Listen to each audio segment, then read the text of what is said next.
what's crushed beneath me. The truths are never shown. This anchor breaks my backbone.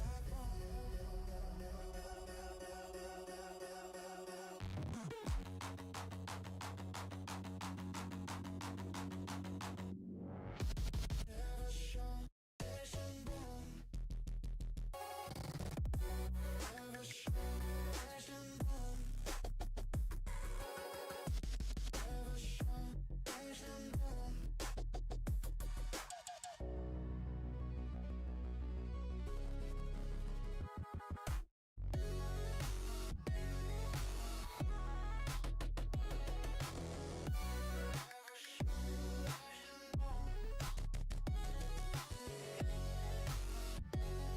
Yo, gonna get started in just a minute here, guys. What's going on? Throw some likes on the stream if you guys can.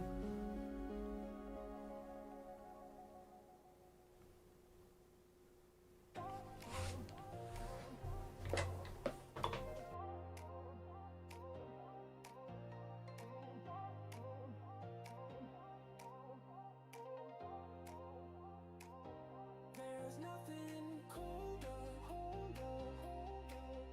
than water on my skin. There's nothing colder, and I can't come in. I wanna hold her, feel her on my skin, giving the cold shoulder. I paid for my sins. There's nothing colder than water on my skin.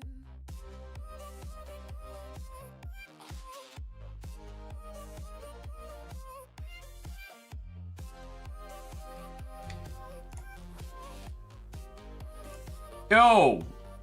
Hello! Alright, what do we think of this? Does this have everything I want? Chat is on. Can I highlight chat? Ed is here. What up, Ed? You guys have your chat. That's good. The music is playing for you guys. I'll turn it down a little bit. It can hang out while I'm getting started here.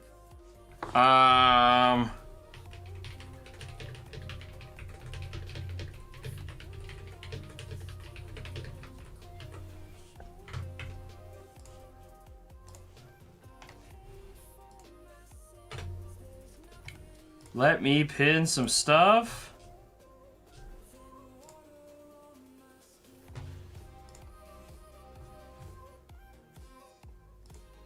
Okay. Okay.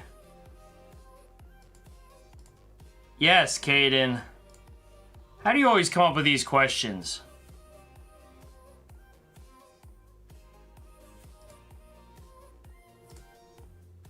Josh, you're all good. I appreciate the message. Okay. Hello.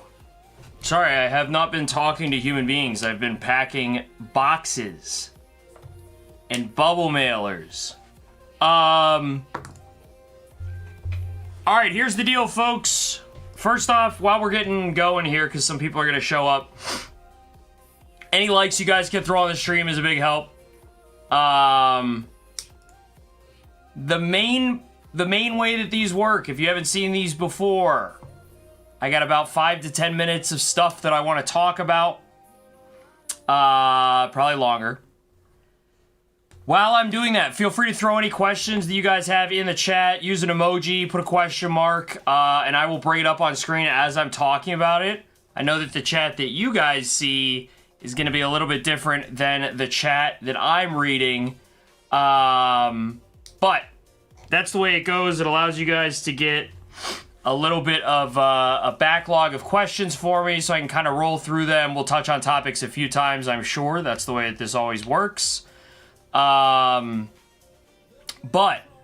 we are going to answer some questions. And I want to start with just a few announcements. Firstly, I am buying. I am buying strong. I am interested in buying loose packs, collection items, singles, slabs, whatever it is. I want to buy it. If you have something and you want to sell it, hit me up. You can send me an email. You can send me a message on Discord. You message me on Instagram. Those are all really good ways to get in contact with me. I am pretty much at the point of buying anything sealed, loose packs, maybe, let's say 70% at least. Whatever you have. Pokemon Go, whatever it is. You could have sold me the Mr. Mime slab. You could have. Josie, how we doing? Raymond, hit me up. Yeah. Very easy. You can ask, there's people in the Discord that have sold me plenty of stuff. They're selling me plenty of stuff every week. So you guys can ask in the Discord if you're looking for any character references. But you can also come here and just roast me. So I'm going to talk about a few things. I'm seeing some questions show up in the chat, so I appreciate that. I'm scrolling up. I will be back to the questions that you guys have shortly, but I am going to start with my own little topic that I want to talk about, and then I have one other topic that Mark L asked me about that I want to cover a little bit, but I am going to do a whole video on it because I want you guys to have more of like the data behind what I'm going to talk about with that.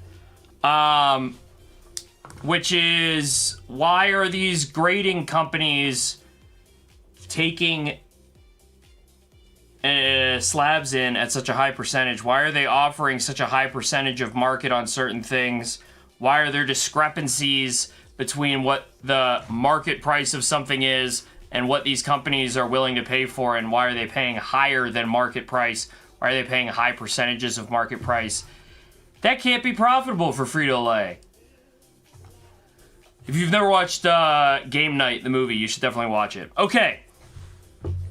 The thing I want to talk about at the start here, though, is what it says in the title. Pokemon collecting without burning out. If you find yourself in a situation where you are a Pokemon collector, you may find yourself, especially if you're new, which a lot of people are this year, at the beginning, the end of last year, beginning of this year, even 2020, 2021, you'll know what I'm talking about when I say there's a lot of Pokemon cards. There's a lot. And it's really enticing when you first get in to just scroll. You're on Bulbapedia. You're like, what is every promo card they've ever made? Lost Origin, that sounds like a fun set. Where do all these mega cards come from? Ancient Origins. Okay, Flashfire. I like Charizard. Probably got to get the Charizards. And you're excited, and it's like, it's euphoric. You're like, dude, I'm getting all the cards that I want. 30 days. 30 days of cards, and then that credit card bill hits, and you're like, oh. I didn't realize I was buying. I thought I was just collecting. Turns out I was spending. And then you taper it back, and you gotta find an even keel. And so that's kind of what I wanna talk about, like that, how to find that even keel. And I think that one of the first things is understanding what your long-term goals are as a collector, that then give you the ability to say, how can I do this in a way that's not going to cause me to burn out? If you're somebody who gets in, like right now, it's like, there are so many cards, the market's hot, you can buy anything, everything's for sale always, it's impossible to not find something, you just got to pay the price. A year from now, everything you're buying for your personal collection today might be worth the same or even less. In fact, it's probably more likely that it's worth the same or even less than it is that it's worth twice as much. 50% more than it is right now. And so, when you think about it, you're not, as a collector, you're not like, well, I'm taking a risk by buying this thing. It might go down in price. Because your mindset is, I'm buying this, I'm going to hold it forever. This is part of my personal collection. I want this. This is mine. And unfortunately, things happen. Or you get burned out. And you're like, you know what? I've spent too much money. I got to pay this credit card bill. I don't want to pick up overtime. I don't want to work extra shifts. I don't want to sell something else. I don't want to not go to Arby's. I don't want to not go to the movies. I'm just going to sell my Pokemon cards. And maybe you sell them at a loss because of that. Maybe you sell them for the same amount, whatever it is. But what happens with a lot of people when they get that euphoria of, I got to buy everything that I want, everything's so cool, and then you just, all of a sudden you have all this stuff, and you're like, oh no. What am I going to do with all this stuff? At that point, you know, you might make decisions that you wouldn't make if you didn't have to. And I'm at the point now where I'm starting to see it with a few of my viewers, the supporters of my live streams, people that I talk to that just got into Pokemon this year. And they're starting to say, hey, you know, I can't come around. I'm spending too much money. Hey, this thing happened. I gotta sell my collection. I gotta sell everything. I gotta sell some of the stuff that's worth the most, even though they're my favorite cards. Because I went too far in, and now I have all this stuff that I wanted to keep forever, but after 2 months of being in Pokemon, it turns out that I gotta move on. And I think that, you know, my verbiage for that is burnout, because I think that that's like a little, it's easy to comprehend that, right? But there's a whole bunch of reasons why you might sell your collection, why you might have to start piecemealing it out, why you might have to say, well, these sealed items that I thought I was going to hold for 5 years because I wanted to have a cool booster box collection and then sell things as they really appreciated, you know, they're just kind of taking up space, and every time I look at it, I'm like, that's a car payment. Maybe I should just sell that. And I think that there's a lot of ways to avoid those tough situations where you have to, you know, change the way that you've been collecting drastically, as opposed to just being level set in the first place. And so this isn't going to be like a here's how you make a budget kind of a conversation, but I do want to talk about that from like a, if you treat this like something that you're going to be here for a long time, you'll win in the end. I really believe that. That's my goal, right? I'm here, and I'm not just buying all this stuff to put it up on the shelf, but I'm also not buying things just to make the most amount of money as fast as possible. So if something doesn't sell immediately, that's okay. I'm going to be here. And that there's a way to learn from that as an individual collector, and avoid the burnout that comes along with the concept of, you know, I bought too much, or I have too much stuff, right? And so I think that like a lot of the conversations I've been having with people recently who have kind of just gotten back into Pokemon and really built out these like nice collections, or they're hopping from card to card, and it's been kind of good right now because everything keeps going up. So it's like you have a card, you have it in your collection for 2 months, you're like, actually, I don't really like this card as much as I thought. The digital scan looked different than the way the card actually looks. I only got a PSA 9. I'm trying to collect PSA 10s. Well, you know, whatever the deal is, you go to get rid of that, you've made money probably, just because that's the way it is this year. So in that regard, like, it's been nice. But the people that I talk to that are in these situations, it's like you were just kind of like kid in a candy shop a little bit, right? Ooh, that looks nice. Ooh, I bet that's tasty. Ooh, I want that. I want that. I want that. And I think that there's like really good ways to go about the hobby.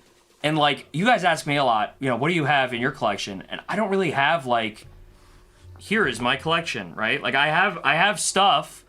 It's probably all buried in here and, you know, not displayable in certain ways, but like a lot of the reason for that is that I still also get enjoyment out of like, instead of just having the things, thinking about like, if I wanted to collect all of this, if I wanted to make a Glory of Team Rocket master set, how would I go about doing it? And like the thinking of the plan of how to approach something like that.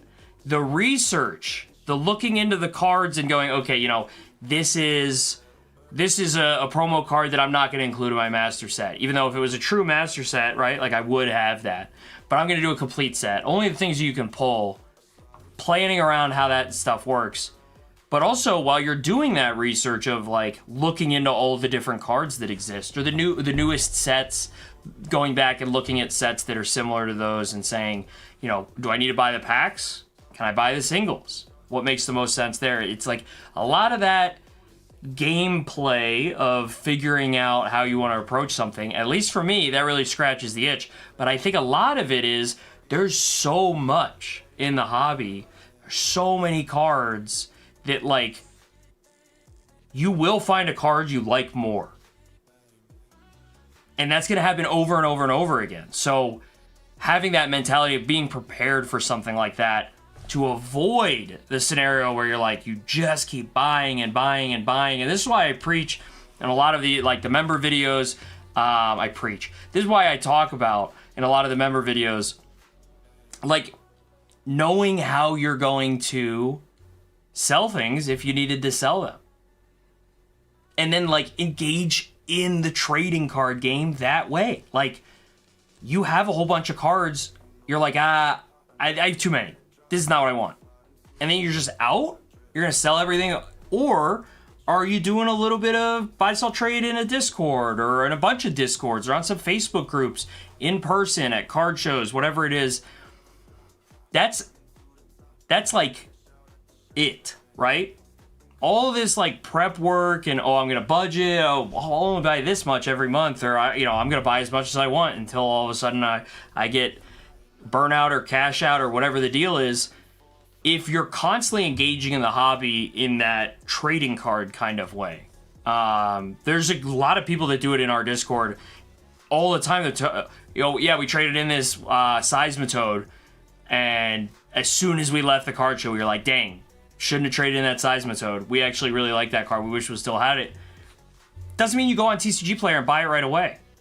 You work your way back to it. There's a lot of people who are vendors in this space who are literally vendors because they spent like $20,000 on Pokemon, and then they were like, oh no, I'm going to be a vendor. I'm going to take some of this stuff to my table, and I'm going to go and I'm going to make $20,000 by vending so that I can say, well, vending paid for my collection, and now everything else that I do is, it's free roll. I'm playing with house money. I did my thing and whatever. And that doesn't have to be in the hobby to make the money back to get even kind of a thing, but it can be that kind of approach of saying, I scored big on a Pokemon Center ETB for Phantasmal Flames, but I don't really like Charizard. Blue's my least favorite color. So I know that this is cool, but do I need this? Well, we happen to be in a market right now where you could sell it for a lot more than you bought it for. Doesn't mean you scalped it. This is part of the hobby. So that's kind of like what I have to say about like how to avoid the burnout and how to, especially like the cash out. Like, don't over leverage yourself on this stuff just to have a really cool collection. Because if you are doing it the right way where you never feel like stressed about how much you have in Pokemon, that means that you're going to be in for longer, 2-3 years of collecting. And then you're like, well, I'm going to take a break because I don't really like this new generation. 2 years later, you come back. Now it's been 5 years since you started your collection with Scarlet and Violet, and your cards are worth so much because of that 5-year gain across the way there. The sealed, the mini sealed collection you have, or the few ETBs that you put up on a shelf as displays, they're just going to be worth that much more. And again, not that you have to sell them, but it's better than just getting in and getting out really fast because you played too fast and loose, and you overspent, or you burned out because you're like watching my stream 4 nights a week and you're like, oh, everyone's buying in all the time. If I'm going to have a collection like everyone else, I got to be buying in all the time. There's no wrong way to collect, but there are ways to avoid the crash out. So if you guys have any like thoughts about that, anything that you guys do to avoid that kind of, you know, over leveraging yourself or overburdening yourself. I feel that all the time. Like, I don't know, let's see what you guys can see in here. It looks pretty clean, right? You can't really see. There are boxes everywhere around me. I've got big Ziploc bags. I've got, I mean, this is literally all packs. Like, it's a mess in here.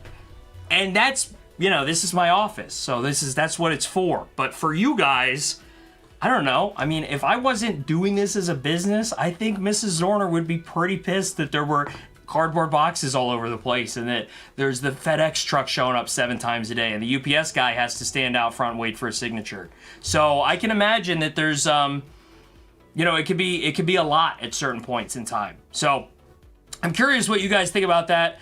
We're going to talk about, Mark wants to talk about some of the graded card stuff, but I want to get caught up on chat, and then I'll use that as a fallback in case we hit something else where we need to talk about something. So let me see here. We were talking, a bunch of people showed up. How we doing? Josie, Ed, Gabe wants to know how I'm feeling about being self-employed so far. It feels weird. I don't know how many of you guys work remote, but like even when you work remote, and it might have just been the way that my job was, but like I could get a call from my boss on my computer at any point in time, right? Like I could get a Zoom call, an email could land in my inbox. And I always, like, even I'm in the kitchen making lunch, and I'd be, like, listening to hear if the Zoom's going off on my computer. I'd go to the gym during the day, and I'd have the Zoom app up with, like, notifications ready in case I needed to, you know, drive home in 10 minutes and get on a meeting right away. And I just kind of always, I think I'm still going to have that. I noticed that, like, today, last week was kind of its own thing. But, like, it's Monday. I don't have a paycheck coming this week. What are we going to do? So, you know, I was up late last night getting a bunch of stuff packed. Woke up this morning and it was like, I got to go. And it's nice, right? Like I went to a doctor's appointment. I didn't have to tell anybody that I was going to the doctor. I didn't have to worry about if I was going to come home and have a bunch of, hey, you missed this meeting that we set on 5 minutes notice and you, blah, none of that. But that's still in the back of my head, right? I still have that like, ooh, I wonder, I need to check in. Like, I'm trying to open my Outlook all day long. But, man, tonight, we're doing a little live stream. It's National Sandwich Day. I don't know if you guys know that. Jersey Mike's is doing buy one, get one free. Mrs. Zorner's all about her BLTs right now, because that's like the only sandwich she can have. We're going to go get some BLTs. I'm going to put on Monday Night Football, probably. I'm going to sit here and pack orders. I don't have to. It doesn't have to be tonight, but I have the ability to work whenever I want. I have goals and deadlines and stuff. I want to get stuff out to you guys tomorrow.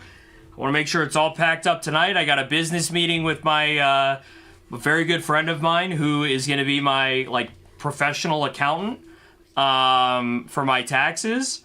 And you know, I got to get the packages out before then. So am I going to be working tonight? Yeah, but I'm also working, you know, in the comfort of my home, watching football. And, you know, I don't have a boss that's going to call me and be like, hey, I need you to do this other thing instead of the thing you were thinking of. So check in with me again next week, Gabe. We'll see how I feel. But I'm excited. I think I'm going to do a video talking about a few things that I'm going to do beyond just what I have been doing, which is, you know, the pack rips and the selling of sealed product through the website. I've started listing some things on eBay. I've started having conversations with some people in the community about consigning items for them. You pull a nice card on my stream. I keep it in my office. I send you everything else. I can put your single on my website, and if somebody buys it, I take a finder's fee, and you get paid out a higher percentage than you would if it was on eBay. You never have to touch the card. You never have to mail the card. I pay you out. It's that easy. That's something that I'm thinking about doing. Selling a lot of stuff on eBay on my own as well. Doing grading plays more now because I have the ability to meet during the day with random people, do more in-person transactions of like collection buyouts, different things like that. So I want to make a video about that, but I also, I want to talk about what my day-to-day looks like. I'm out of bed at 8 this morning. What am I doing until I start this at 4 o'clock? What do those 8 hours look like for me on a Monday? I'll tell you today, I'm watching a lot of the original Indigo League Pokemon on Netflix and packing. That was about, other than the doctor's appointment, that was about it. So, get the stream set up and different things like that, responding to some messages here and there. But, it's what I've been doing. Now it's just the only thing I'm doing. So, yeah. What's going on, Jacob? Pokey D's. Ed says you look burnt. What does that mean? Burnout? Shrouded Fable? I have Shrouded Fable ETB. Those are the only Shrouded Fable packs I have. How do you judge when it's a good time to sell or buy? This is such a good question. It's such a good question. Obviously, it's completely dependent on your situation. I will never tell you now is a great time to sell, now is a great time to buy, because what else are you going to do with that money? The name of the game is opportunity cost. With everything.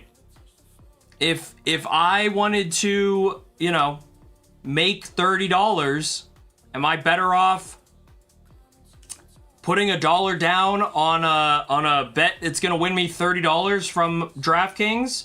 Or am I better working 2 shifts or whatever, working 2 hours at McDonald's? Or should I go stand outside the Home Depot and do a day labor job where they just need me to pick up dog poop and I charge $30?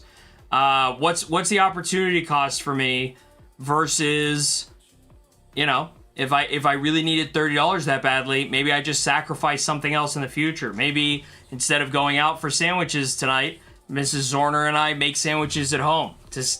And we do that for four days this month. Instead of eating out, we save $30. That's the key part of it right there, is opportunity cost. So that's on the you side. On the market side, are we, booming? Is it as busy as it is right now with Pokemon? Is it as liquid? Can you sell things very easily? What are you going to do with the money when you sell? Right now, I have a bunch of sealed booster boxes of Vivid Voltage. But I have a lot of Vivid Voltage. So do I need to open those booster boxes? No. Do I need to sell them right away? Well, what am I going to put the money into if I sold a bunch of Vivid Voltage? Am I going to go put it into something else that I think is going to grow faster? Or do I need it to pay bills this month? If not, why sell it? Do I think it's going to be worth more next year than it is right now? Then I don't really need to sell it until I need to sell it. But if I think it's going to be worth less next year, because I think that there's going to be some crash, or people are going to be less interested in Pokemon, or there's some recession and a lot of people are having a hard time finding funds to buy Pokemon in the first place, so it all goes down a little bit. I just think that there's like a lot of things that go into it. Good time, good time to sell when things are at the highs. Good time to buy when things are at lows. But also, sometimes it's best to buy when things are all-time highs. It's tough. For me, the number one thing that I have that kind of helps me judge is you guys. You guys are giving me feedback every night. When you guys buy me out of Prismatic and then I restock 400 packs of Prismatic and I don't sell out of them for 3 months, well, I don't really need to buy as much Prismatic. But then when I sell out of 300 packs of Prismatic in a week, I need to buy Prismatic, and I need to buy a lot of it. We see that with something like 151. I would sell 151 all night long when it was $11. As soon as it went to $16, $17, people were like, yeah, I like 151 a lot. I don't know if I like it at $17. It was just $11 like a month ago. What happened? Well, People stop buying it. So I leave it sealed. I put it in the closet. I start selling through a little bit more. The price drops a little bit because nobody's buying it at a high price. That new price level comes around. But for Pokemon, it seems very simple so far. If a set is out of its print window, if it's over 2 years since its release date, it seems pretty safe to buy it and hold on to it for another few years. And it'll go up. That's why there's a lot of people out there that was like preaching against buying Destined Rivals for sealed collections for investing when it was over $400, almost $500 a box, because there's still 2 more years where they could print booster boxes. So why now? Why not wait a year? There's a lot that goes into it, though. You gotta look at the chart. Good call, Ed. Thank you very much. Gabe says he would never spend too much on Pokemon. How do you judge if a card will increase in value or drop over time? So, well, again, that's going to play the same way. I think that if a card... Go look at Umbreon. How much was Umbreon when it first came out? How much was it a month later? How much was it 3 months after that? How much is it today? You guys think that the Charizard from Phantasmal Flames is going to do the same thing? It depends on the set. It depends on X. It depends on Y. It depends on Z. Look at the Gangachu. That didn't really go down in price. But look at the McDonald's Pikachu. You guys seen the PSA 10 price on McDonald's Pikachu? That's an interesting case study. That's an interesting case study. Answering all the questions, opening spiel, write a book, Pokemon for Dummies. I'm still a dummy. I don't have... This is what I said in one of my video last week. I was like, the knowledge. I was like, I don't have knowledge. I just have the experience that I have. I don't think I have knowledge. That's where I'm at. I got some Phantasmal Flames earlier. Do you think the Whomper or whatever? Mary, isn't it in English? You got to know the name of the card. The Whooper? I'm not sure. I'm not sure. I have not formulated an opinion about these Japanese exclusives. Well, these cards that people were saying were Japanese exclusives that were until they got put into Phantasmal Flames. I don't know if I have an opinion on those yet. I am not sure.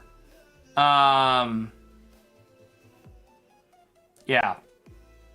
That's something I'm going to think about this week, but I'll tell you this.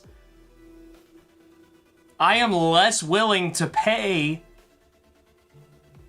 85, 90% of market for Phantasmal Flames than I was for Mega Evolution. I bought a lot of Mega Evolution. I still have a ton of Mega Evolution. Well, notice how we were running out of Destined Rivals all the time? How long's Mega Evolution been out now? A month and a half? Never run out of it. Not going to run out of it. I think it's a good set. Phantasmal Flames? I mean, what if that Charizard SIR is not that hard to hit? What if it's like pulling an SIR from Journey Together? And everyone gets their fill. That's where I'm at. I'm not certain that that's how I feel. The main thing that happens, and maybe this is how I back into my opinion on this, Mary. If you think about it from the perspective of... Think about it from like the SIRs in Prismatic. Everybody wants the Evolutions. So the other SIRs, not that expensive. Even though they're hard to pull. Because when you get them, you're like, I don't want this. So you sell it, and you sell it quick. So the price is low on those. Everyone wants the Charizard. I bet you those other SIRs are pretty darn cheap. I bet you they're pretty darn cheap. Go look at Surging Sparks. Look at the Pikachu price compared to the rest of the SIRs. Is the Paldean Whooper and the Meowth, are those SIRs or are they illustration rares? If they're just illustration rares, it's got to be like a Magikarp card Or, I mean, the Groudon is an exception. It's all... So I got to look at that a little bit more. Maybe we could talk about that later on. Josie says, got some Paldean Fates? I do. I just got another 36 packs in. I got to open so many of those dang tech sticker 3-pack blisters, bro. It's brutal. That's like the only way I can get my hands on Paldean Fates right now. So we're going to keep giving those away.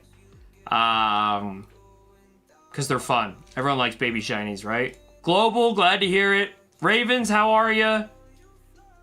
Would love to work remote, save money on gas. At the house on McBride, touchdown. I'm big on Michael Wilson touchdown tonight.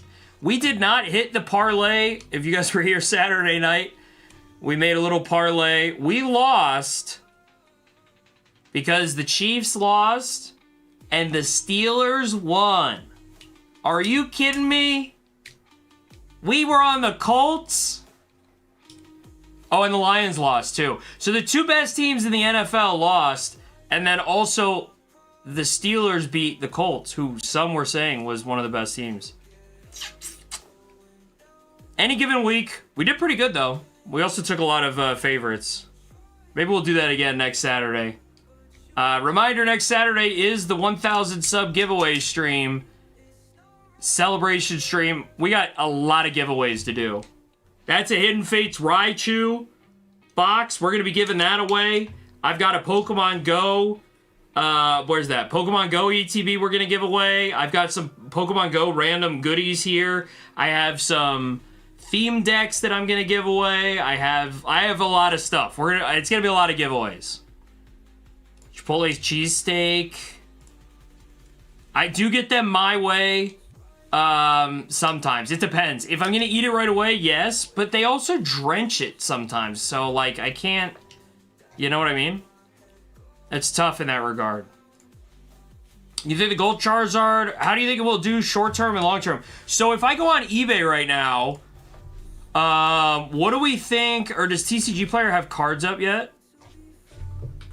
I think the Charizard SIR is more expensive than the Gold Zard, right? Am I wrong about that? TCG Player doesn't let you pre-order cards, do they? No, they don't. So on eBay, if I look up Mega Charizard EX SIR Phantasmal, $1,700, $1,300. Dang, even the full art, just the full art Megazard, which I think is a great card, $180. Okay, so Mega Charizard, and then what's it called is it the Mega Hyper Rare is what it's called in English? The gold, $1,200. There's an auction going with 500. I don't know if the gold Zard is going to be worth more than that SIR, which is crazy to say, but that SIR is so good, man. It's Umbreon level. It's Gangachu level. I think it's better than Umbreon. The Gangachu, you know, I can understand why you don't like the Gangachu card, and it's also not in English. But that SIR, if you can pull it a lot, people aren't going to like other cards in the set. I think that set is going to get carried so hard by the Charizards. And I just think that they're better Zards than like the Obsidian Flame Zard or the Burning Shadows Zard. So I don't think you're going to see what you see with Mega Evolution, where the two golds are the most expensive. But I think that you're going to see it be pretty close. I think people are going to like the Gold Zard. The Gold Zard looks much better in person than the pictures. It has a skinny neck, but it doesn't look as wimpy as you think. If they're going to do a gold card for every set, which I don't know if you guys saw this, but there is the Mega Dragonite leak with the gold Mega Dragonite.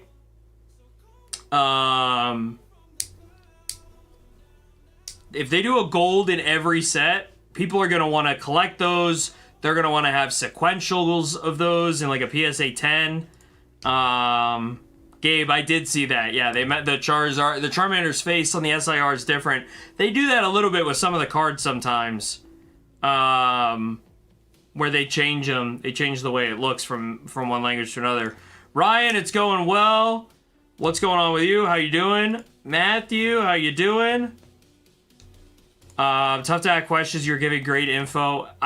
You get out here and challenge me. Bill's out here. I'm not always right, Raymond. Burger Chew is like $116 right now for PSA 10. Bro, they're like $40 right now. And then a PSA 10 is only $116. But guess what? The Van Gogh Pikachu was like $80 2 years ago.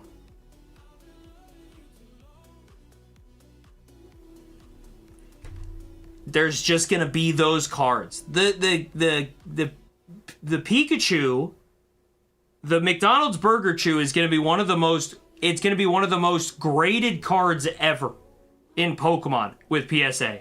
And when I say ever, I mean so far. So it's 116 right now.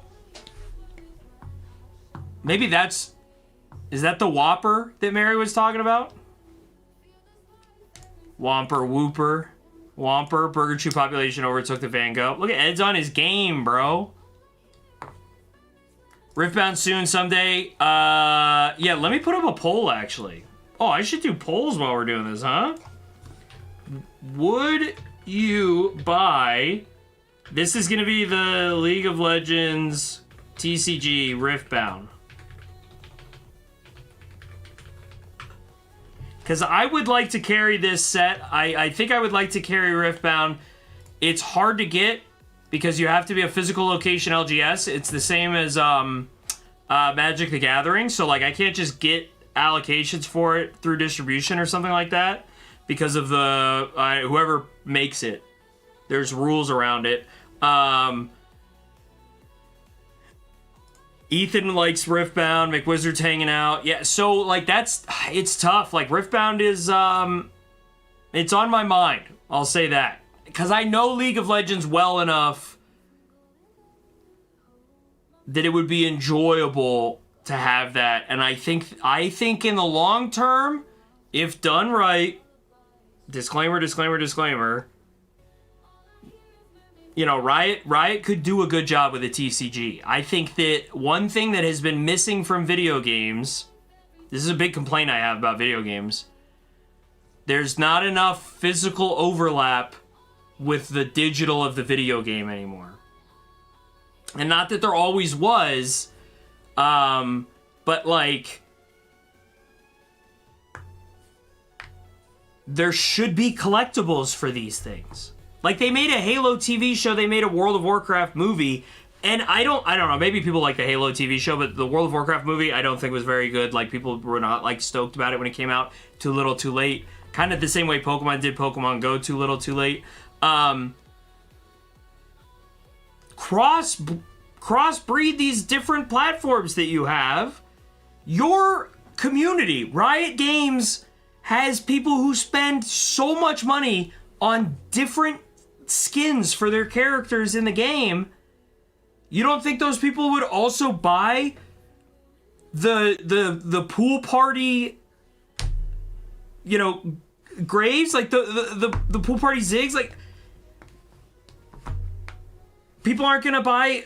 What are you talking about? Give me a collectible. Like, SKT wins Worlds again? I don't know. Bill, did Faker do it? Did they win the semis? Did he end up winning the finals? Like, you're not going to buy SKT or TSM or GG or like, you're not going to buy their version of the card that's stamped for the year that they won as a collectible? If done right. I just think it makes too much sense. There's a reason sports do it. There's a reason. Physical items. Anyway. Eddie says my race car hobby is worse. Eddie, you got a race car?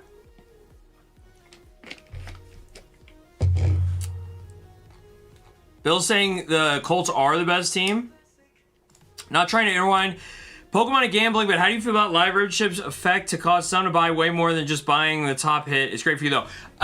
This is something that, like, I absolutely would say, and you could go, I think, actually, in the very first video I ever made, was, like, me being like, when prices are this way, and you only want a card, you should buy the card. And I still, like, almost believe that, like, 99% of the time. But that's me. How many people do we have that come to the Rip and Ships who are like, no, I want it to be from a pack that I see, whether they open it, they buy it, and I open it. They're like, I want that card to be mine. I don't want to buy it from a guy who maybe bought it from a guy who maybe... And I know there's like a layer between like you having the pack and opening it and me opening the pack and then you getting it in the mail. I understand. People obviously make that exception. But like that is the hobby. Like the people that are like, there's way different levels of like mystery products out there where you could buy something and absolutely just be getting scammed. Like, never buy a mystery product, in my opinion, from Walmart, GameStop, probably on that list also. Those are mystery products where it's like the company is actually just offloading junk product. If they don't have the odds listed on there, if you can't see what all the opportunities are, if you don't know what the outcomes are, that's not good. Don't lean into that. But like, Pokemon literally is a mystery product. But if their mystery product was rigged or scammy or sucked, people wouldn't buy it. And people have been buying it for 30 years. And maybe they change the hit rates, and maybe they make things hard, and maybe they reprint stuff and it doesn't have the same hit rates, and we don't have the clarity into that. If you want the clarity, just buy simplified Chinese from a trusted source, because they print the odds on there like it's a slot machine. But that's what it is. I say this all the time. You are buying a Charizard. You are not buying a Jack of Diamonds. In every deck of playing cards, you are buying a Jack of Diamonds. Guaranteed. Within the margin of error. 1% of the time, they put 2 Jack of Hearts in there or something. You gotta have the understanding of what it is. And for me, come watch a live stream, bro. I want you guys to get the hits. I want nobody else, any other Rip and Shipper out. I don't want them to ever pull hits for anybody. I want them to get all the bad packs, and I want to pull all the hits all the time for you guys. Because I'm invested in it too. Like, I don't want to sit here and we've been through runs where it's like you could open 100 packs of Mega, not get an SIR, and you're like, well, that hurt. And it hurts me because I'm sitting here being like, dude, somebody on the other side of the screen is having a bad time. And everyone in chat is like, dang, this is tough. How many packs of Surprise 151 have we opened and we haven't gotten a Gangachu? And it's not just because Josie wanted the Gangachu. Dusty and Bandit and Joshua and all you guys, a bunch of you guys bought. Well, we've opened all the coins with the little coins and the 3 packs of Slim. Like, we've opened so much, we've never pulled a Gangachu. That hurts. But do not spend more money than you should. If I sell less because you guys are being responsible, that's fine. We'll just find more people. If I have 1 million responsible people and nobody's doing anything that is hurting them, I'd rather have that than, 100 irresponsible people who are like constantly shuffling in and out, and nobody. This is the conversation. Don't get burned out. Don't cash out. Don't crash out, so you have to cash out. Put it on a t-shirt. Ethan wants to know if there's a form. What form? Huh? I missed this. Whatever this is. Ryan's birthday is next Saturday. Yeah, we're doing a bunch of giveaways. Demand is going to be high. This is some of the Megazard stuff. What's a Megazard? Can't compare to a Megazard, a regular Zard. Well, yeah, I mean, I'm not going to argue with that. Only Zards are compared to a Megazard, the previous Megazard sets.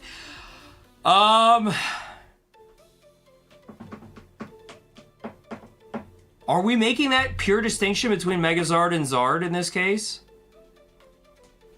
I guess that's fair, because I like Gengar and I'm not like in love with Mega Gengar. Like, they are two completely different Pokemon to me. So I guess I would... I understand where you're coming from with this, Ed. That's fair, that's fair. It's the face, right? Chester. Dango Pika is better. I think that's a fair argument. But, I don't know. What does better mean? And better to who? A League player. Back in the day. Thank God I don't play League anymore. I do not watch Arcane. It's on my list. I've been told by like 700 people to watch it. If Mike stocks OP, I'll commit to learning the characters we can open on stream. Vic Wizard and I... we should watch... Okay. I'm sure Hardcore Law on collectibles. I'm sure this will have to do well in the long run, I believe. Yeah, and I think, like... Yeah. I'm bullish on Riftbound. I wish I had gotten some of the Chinese stuff when it first came out. Faker's going to the finals. Backdoor Faker. Well, I can't believe we're talking about this right now. I got back from it. Hannah, what'd you get? You got some Riftbound? We were talking about it over the weekend. He's got a Ricer. Can I say that? Probably not. Rice car. Race car. Rice car? Which one? I can't believe we're talking about... Oh my, Naruto, One Piece. Bro, what is happening? Sorry, Josie. I was hoping you weren't here. Don't remind me, don't remind me. Binge it all in a couple months. The form for the giveaway? No. It's... No form for the giveaway here. Member giveaway I'll be announcing later. Probably next week I'll announce the member giveaway. We're definitely not doing that. Luis, so my first boost burner level, knew the hobby, pull the Umbreon. Dude, look at this guy. Okay, see, this is danger. I don't know how to say this, Luis. This is dangerous. So first off, first off, I can't even spell my own commands. Luis, I'm not being mean when I say this, but I want to know why you think it's a 10 or a solid 9 in the same sentence where you are saying you're new to the hobby. So do you have pre-grading experience outside of Pokemon? You're just new to Pokemon. Maybe you've done sports. Maybe you've done One Piece. Where are we getting this? Because and again, this is not me criticizing you, but this is a warning light in my head going off. I don't want you to send this card in, get an 8, get upcharge, and then be like, well, I just spent $100 to get an 8, and feel disappointed, and experience some version of Burnout or Crash Out, and then you cash out. We don't want that. We want long, healthy lifespans. That's fair. Those are key words. You sound like you know what you're talking about well enough that I trust you now, and I'm happy for you. Ryan wants his Captain Pika. Yeah. As always, join the Discord. Join the Discord. We can talk about grading and centering and all that kind of stuff in the Discord. We have a whole cards channel you guys can go in there and talk about. Yeah. Okay. Let's talk about one other thing. This is something that Mark wanted to talk about. I love the emails that I get when I go live. You must be the CEO of Mike, right? That's an email I just got.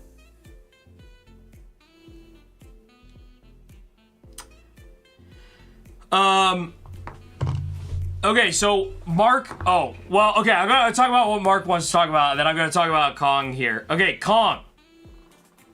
To grade or not to grade as a casual collector. This is every single person that's like, should I get this graded? I go, Why do you want to get it graded? Like, I literally want to grab people and be like, why do you want to get it graded? I get so fired up about this because people pull a card and their first reaction is, gotta get this graded, bro. It's gotta be graded. It's gotta be graded. And what is it worth if it's not graded? This is the equivalent of like having a car and looking it up on Kelley Blue Book every single day to determine if your car's value is increasing or decreasing. This is like getting your car detailed every day because if you sell it, you need it detailed so it looks better so you can sell it for more. This is like getting an appraisal on your house every year because you want to make sure that it's getting appraised at a value that... Are you selling this thing sometime soon? What if you just like looking at it? Does it have to be encased in plastic? Does it have to have the big red border PSA logo on it? Do you want to lose your card for 3 months while PSA holds on to it and then sends it back to you? Do you want to send it to Tag because you like their slab, but then when you get it back, maybe their grading system was a little bit harsher than you were expecting it to be, and you get an 8, and you think an 8 is ugly, and you wish you had gotten a 9. If you put it in a binder, is it going to get destroyed? Are you going to lose it? Are you not going to be able to display it the way you want? There's a lot of ways to display cards. If you need to sell it for a big profit, say you get a card that's not in print anymore. This is the number one thing that I would think about on this front too. Say you go to a Phantasmal Flames pre-launch event tonight at your local card shop and you pull the gold Zard. That card is worth way more today than it's going to be worth a month from now. Then it's going to be worth 2 months from now. Then it's going to be worth 3 months from now. Raw by itself. But if you grade it and it gets a 10, it might be worth way more a month from now than it is today. Because it might be really hard to get a 10. We don't know. You never know. But if you are having that card and you're saying, this is a 10, and I value it like it's a 10, and if my car engine explodes and I need to be able to buy a new car, and I want to put $5,000 down on a new car, and I'm valuing this card as $2,500 because I think it's a 10, or $3,000 because I think it's a 10, it better be graded if you're going to want to sell it quickly, because otherwise, when you need that $3,000 to sell it, you got to wait, or you got to pay for it to go through express grading at PSA. That's the only scenario where I would say that it all trumps. If the value of a 10 is worth that much more, and you think that you're going to sell the card, and you wouldn't be comfortable selling it as a raw card because you think it's too expensive as a graded card, a PSA 9 is still probably going to have around the same value, maybe a little bit higher than whatever the card is by itself. So that's what I would say. That's what I would say. But also, why? Why are you grading the card?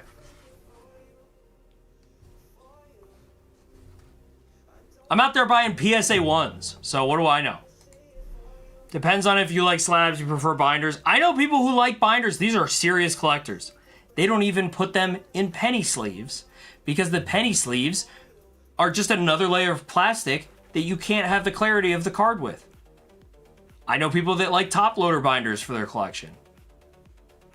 I know people who use 3-ring binders for their collection because that's what they want to use. There's no wrong way to collect, depending on what your goals are. Not a sole proprietor. Not a sole proprietor, no.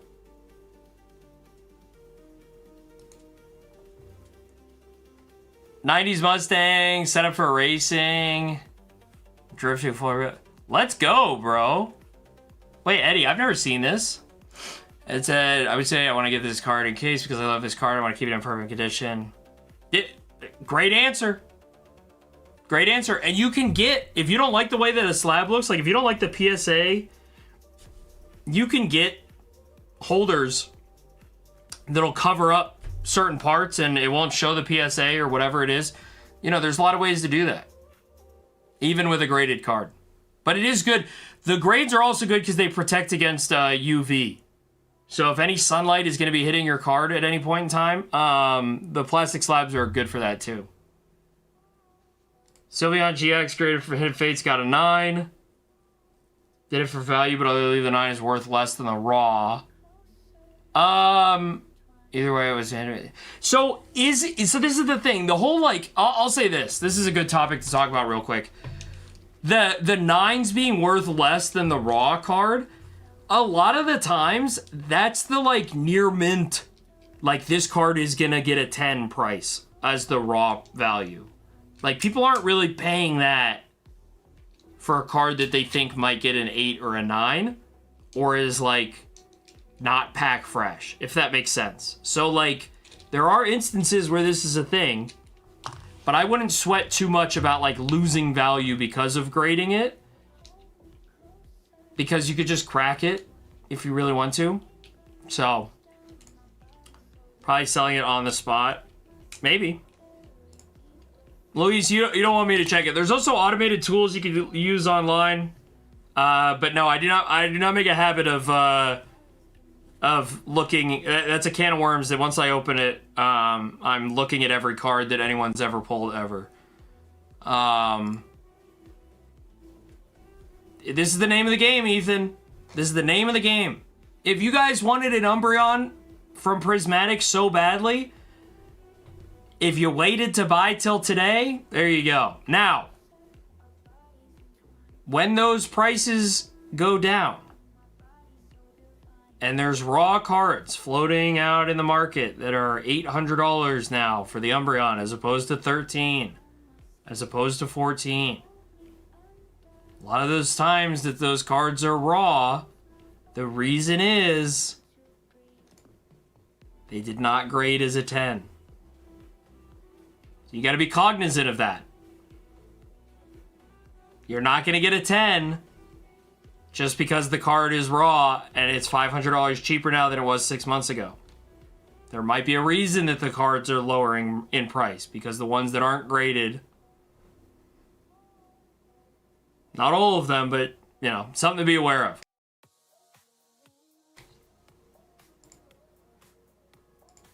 Yeah, Gabe, yeah, you're good. You're good. You're making money. Don't do the 3 raise. Just don't do it the wrong way.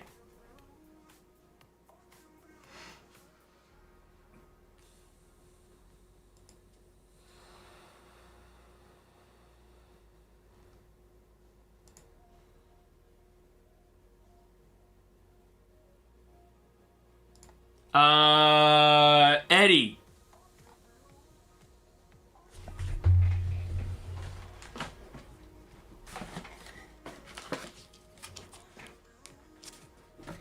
You can, because your box isn't sealed. But generally, it's Monday to Monday. Because I have everything packed up today, and then it just goes to the post office tomorrow. But if you want to get something sealed, Eddie, you can.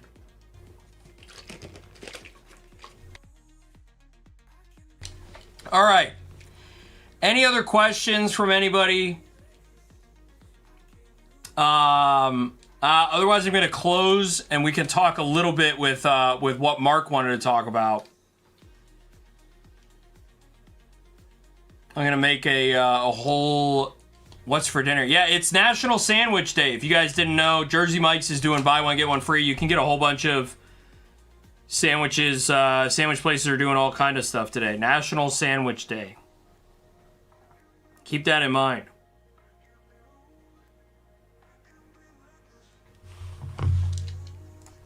$151 booster bundle sealed. Yeah, let me see if I have inventory up.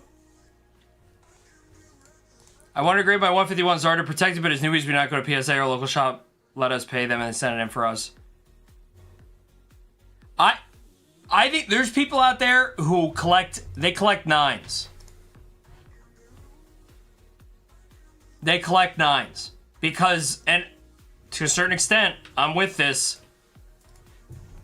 Eddie, I just put, you could get 6 packs up for a sealed bundle.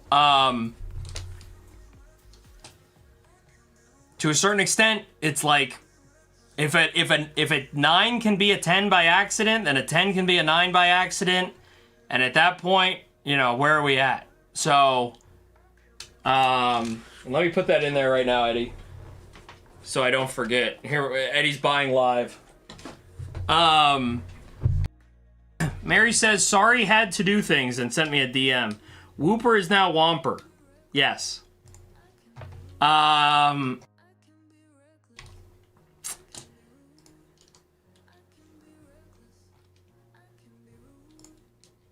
wouldn't be cooking that. Ooh, tough.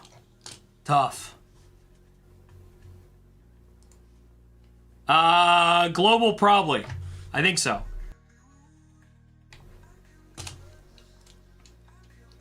Good.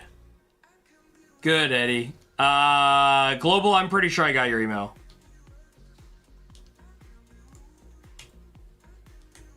Yeah, I got you, Global. Okay. Josh is great about 151 Zara, dropped it on July. I was still waiting to get it back because LCS didn't send them out for almost a month. So yeah, I mean, there's a whole bunch of things, right? Like, I would almost recommend, like, you know, you gotta have the conversation with your local card shop about what they do, because a lot of times they will wait until they have, like, enough bulk submissions to send in. But a lot of the times they will do things immediately, and then it's like first in, first out, and all that kind of stuff. No, Mary, we're not ripping tonight.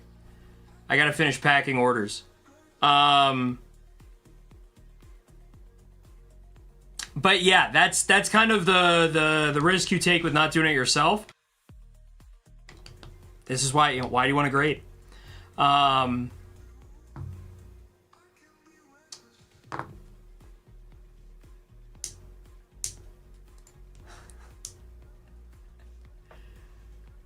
I have hired Big Wizard. There's certain things he does. Okay, I'm gonna talk about while we're on the topic of graded cards here.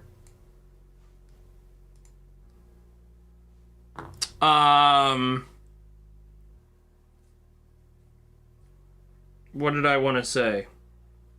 Mark L in had asked me to talk about a little bit about like GameStop and PSA and why they're offering so high of comps on specific items.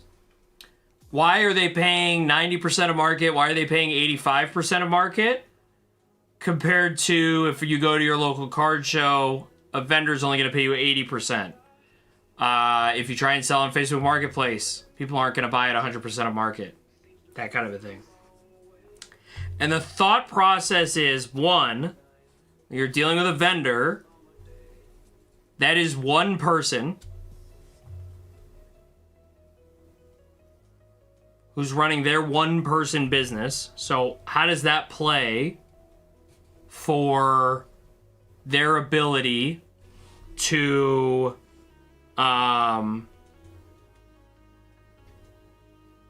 cash flow something like that? To be able to buy and sell at 90% and 100% of market. It's just not that easy. Okay, Dusty. The point of the conversation is not why are they buying them.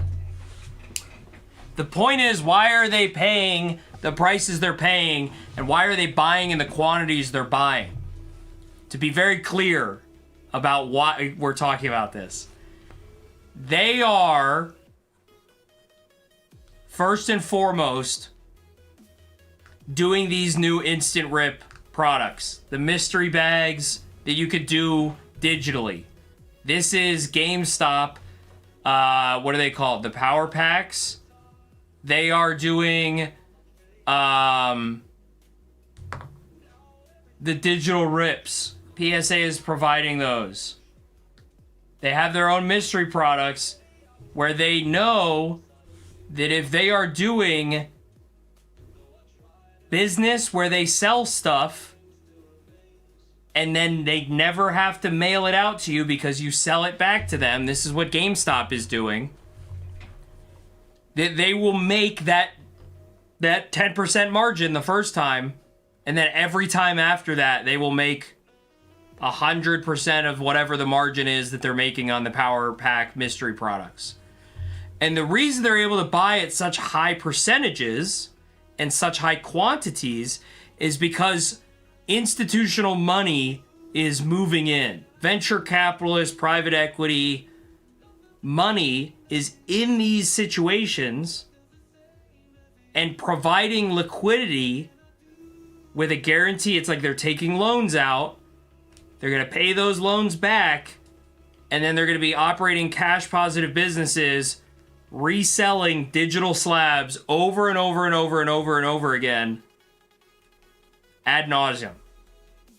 Forever and ever and ever and ever. So that's why they're offering so high, because they need the cards. They need to feed these digital pack rips right now. On top of that, the reason, like specifically the reason that I was saying that the individual can't buy is because they don't have that equity level that these companies have. GameStop specifically, since Ryan Cohen, whatever his name is, the CEO that everyone, when GameStop was the big meme stock, they are insanely cash positive. Like, they are just holding cash. Like, they are not doing anything new with the money that they make. So, they have the ability to do this stuff that other companies do not. That other individuals do not. That I do not. That Joe Schmo does not. That's why you're seeing the partnership with PSA. The eBay partnerships with PSA. You're seeing Fanatics do the instant rips on their Fanatics Live, partnered with CGC, grading so many cards because they need to feed the beast, which is the digital pack rips.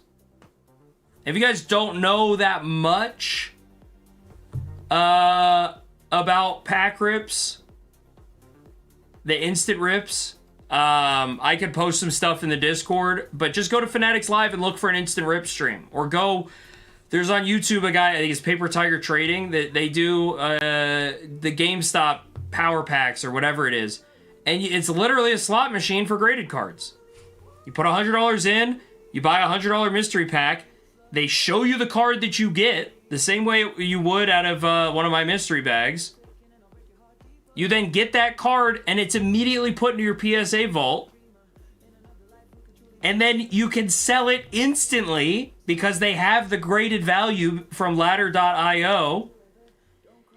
They take that sold credit and give you store credit.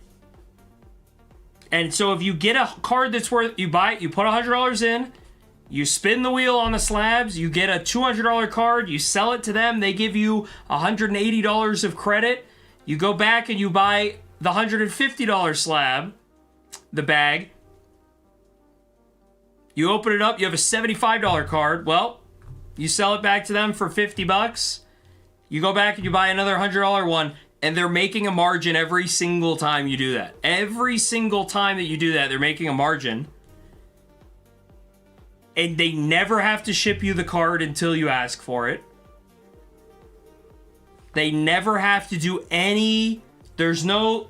If you pull a worm from one of my mystery slab bags, I have to have some form of communication with you to agree that you're going to give me the card back and I'm going to give you a $25 gift card. All that is built into the app. Go Courtyard.io. These companies that exist on the blockchain, like Courtyard, you are selling your slabs back onto the blockchain. You never even owned the slab for a minute. You just sold it right back and kept re-rolling, trying to get a better slab, or until you go to zero. They're digital slot machines for slabs. This is the difference. At the end of the day, there is a way you can play it, because they're not handing you credit that is like based on the game of slots. They're handing you credit that's based on their valuation of the card.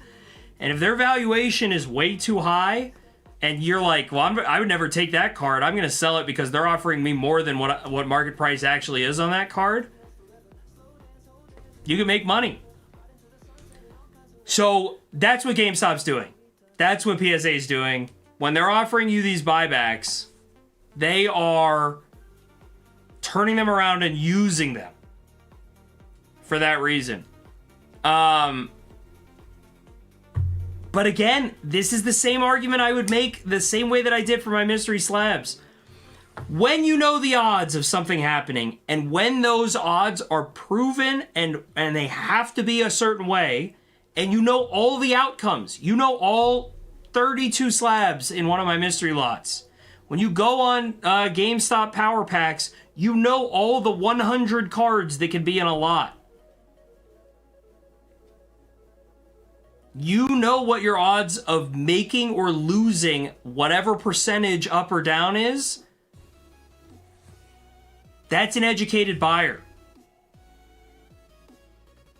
Versus if you were to open this pack of Astral Radiance right now, do you actually know what's in here by percentage?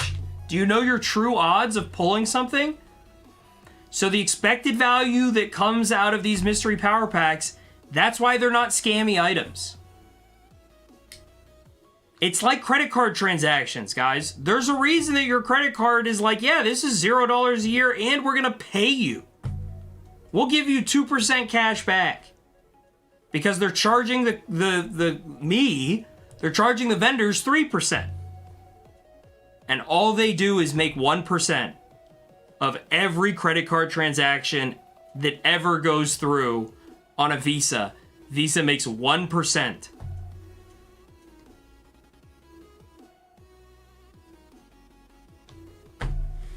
Because they're doing it a bajillion times a day. So when you have the ability to sell slabs instantly and rebuy them back instantly a billion times a day, it doesn't matter that you paid 90 to 95%, 100%, 110% of market. If it's a card that people keep, and that's the other thing, they have all the data on this, right? Like PSA has all the data on or GameStop, right? Like you go on GameStop, every Bubble Mew that gets pulled from a power pack, what percentage of those do you think people pull out of the PSA vault?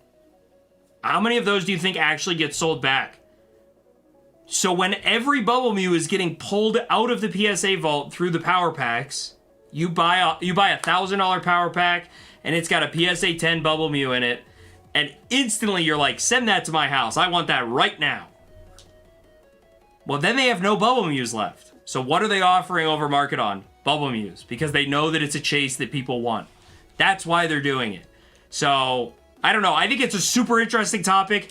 That is something where it's like, if I got an offer from Fanatics tomorrow where they were like, hey, we want you to come do instant rips on our website. Can you stream live on Fanatics? I'd be like, I have 10 hours a week where I will do instant rips on Fanatics. And I'd tell you guys, come hang out on the Fanatics live streams. I'm still going to do Zorner cards. We're going to do the pack rips. I'm going to sell all the stuff I normally do. We're going to do the live streams like this. I'm going to make normal content. We're going to hang out. I'll be in the Discord. But I'm also going to work, not for Zorner cards. I'm going to work for Zorner cards by Fanatics live. And I'm going to do instant rips over there because you guys can win slabs the same way that we do the mystery slab products here, but I don't have to do anything. I don't have to do the sourcing. I don't have to do the packing of slabs. I don't have to do... This is why people get out of the rip and ship business. Like, who's a good example? I'm not going to say who it is, but like... Oh my god, this whole box...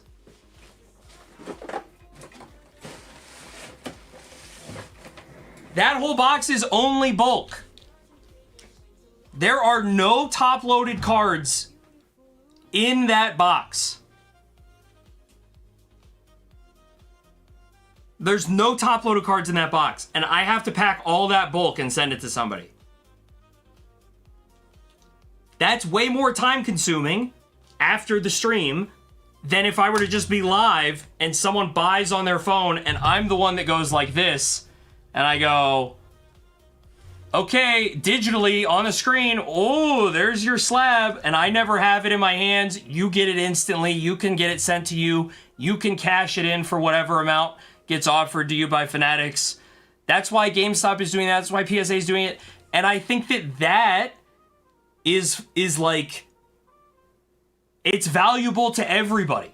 It's valuable to me. It's valuable to you guys in that way. And that is easier. That's not me complaining, right? That's a true statement. That is just easier than packing up 10 cards for every pack that I open. Even slabs. Like, if you only bought mystery slabs from me, the amount of time that I spend packing a 2-slab mystery slab order versus the amount of time that I spend packing the dollar equivalent of Crimson Haze booster packs, that's just the way that it is. But man, ripping packs is so fun. There's nothing better than the last pack Magic Gengachu, there's nothing better than the last pack Magic Gem 3 Gengar that we got.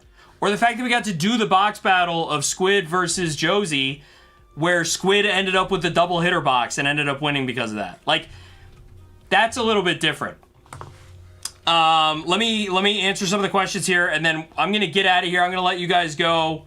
We'll do an hour and a half. I think that's a good amount for the day here today.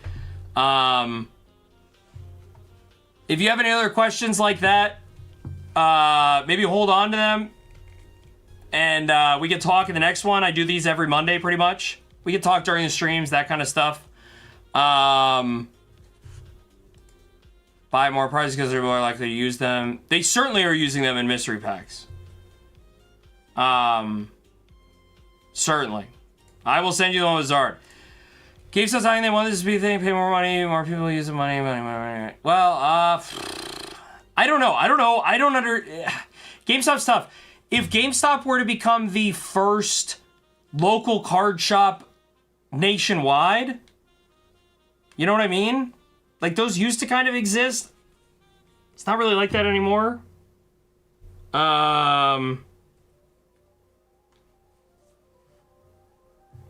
Justin, I'm doing well. Mondays always be State of Team Rocket HQ to get these Pokemon. Yeah, Mondays I generally do these right now because it's easy. First off, you guys wipe me out of inventory across the weekend. So I can't get anything here in time for a Monday stream currently. But I'm also packing orders all day Monday. So it's really good because I sit in silence all day Monday, and then I get to come here and I yell at you guys for an hour and a half about whatever I was thinking about. That maybe is harder to talk about if I'm opening packs, right? So that's like kind of like this part of it. Joshua, this is the low-hanging fruit question that I think is still a very fair question to ask. Like, are they offering high dollar amounts on cards that that grade poorly and then regrading them as 10s so that they're worth more?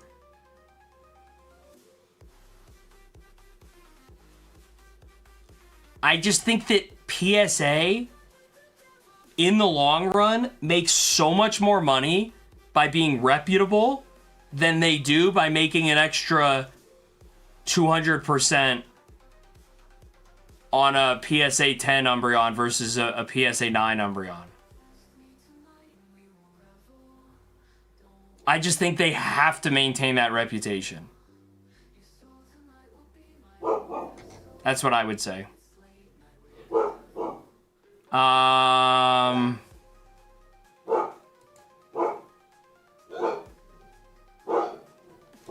Snipe Binance or Mystery Slab, but you could do that for all kinds of stuff. Why do they call them power packs? I don't know. They do. I don't have an answer for why they do. My God, what are the dogs? There's probably one stray cat in the front yard, ruining my dog's day. PSA would hold the Bulbamew cards they purchase. No. No. Again, PSA does not make money by holding cards. They make money by selling them 1,000,000 times over. So they're just going to keep doing that. They want more cards sent to them to grade so that there's more graded cards out there with their name on it. It's like why celebrities are like carrying Starbucks cups around all the time. Hey, carry a Starbucks cup everywhere you go. That's good for business. Well, if every graded card is in a PSA slab, that's good for PSA because it just reaffirms that they're the grading card. You know, they're the grading company. So they want the cards out there, and they want to sell those cards, whether it's through mystery power packs or, you know, whatever it is. Bulk gets donated or sold depending on outcome of the bulk itself. Spat, what's going on? How we doing? We are first week of being a fake Pokemon YouTuber full time. Let me double check here. That's everything that I did want to talk about. I'm trying to think if there was any other last minute things. I think that's everything I want to say. So unless there's any other questions or anything like that, not personal, what's going on, global, absolutely. I appreciate you guys hanging out. I mean, we just did a solid hour and a half talking about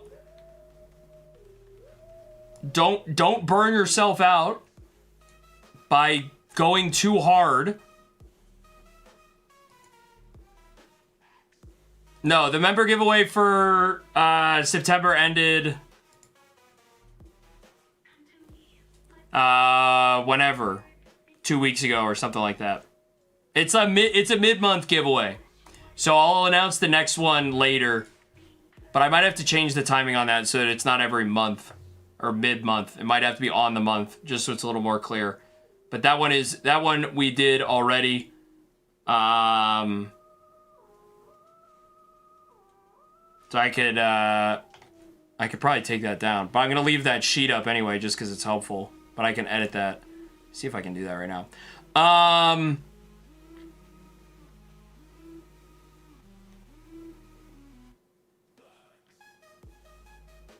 Yeah, you're good. Yeah, absolutely, Justin. Okay, that's where we're gonna end it. I'm gonna get back to packing more orders here. The last thing that I'm gonna say about the orders and everything like that, if you guys did win a giveaway at all and you did not have an order with me from the last week or previously, like if you're a first time giveaway winner ever on one of my live streams, please send me an email if you didn't already. And if you did send me an email already, you don't have to send me another one. And I think that's it. I think we will leave it there. This upcoming Wednesday is the next live stream where we will be doing rips on that stream. Off tomorrow. Wednesday will be the next live stream. And then Friday night and then Saturday during the day. If you're not in the Discord, get in the Discord because we are running Discord only giveaways as part of the 1K YouTube sub goal on the giveaway day. So you don't have to be in the live stream necessarily to win the giveaways. Every day starting tomorrow, I'm going to announce in the Discord what some of the giveaways are. So that you guys can see, and they're going to be bundled up. So like every hour I'm going to give away 2 items or 3 items. And it'll be like, you know, a bunch of different levels of items per hour. So, that's the deal. Yeah, Mark. We're saying the Discord link is not working. Is that true? It's working for me.